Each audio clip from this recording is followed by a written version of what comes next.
അതിർത്തി തർക്കം പരിഹരിക്കാനുള്ള ചർച്ചകൾ വീണ്ടും തുടങ്ങാൻ ഇന്ത്യയും ചൈനയും തമ്മിൽ ധാരണ.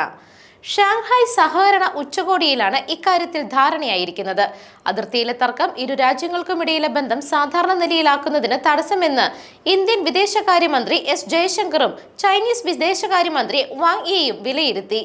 കസാഖിസ്ഥാനിലെ അസ്താനയിൽ ഷാങ്ഹായ് സഹകരണ ഉച്ചകോടിക്കിടെയാണ് ഇന്ത്യ ചൈന വിദേശകാര്യ മന്ത്രിമാരുടെ കൂടിക്കാഴ്ച നടന്നത്.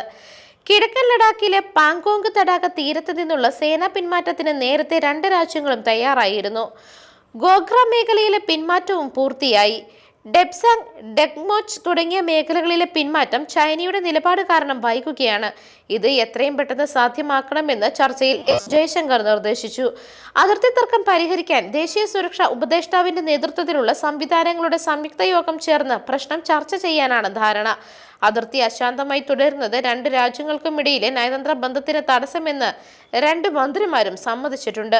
ഒരിടവേളയ്ക്ക് ശേഷമാണ് വിദേശകാര്യ മന്ത്രിമാരുടെ യോഗം ചേരുന്നത്.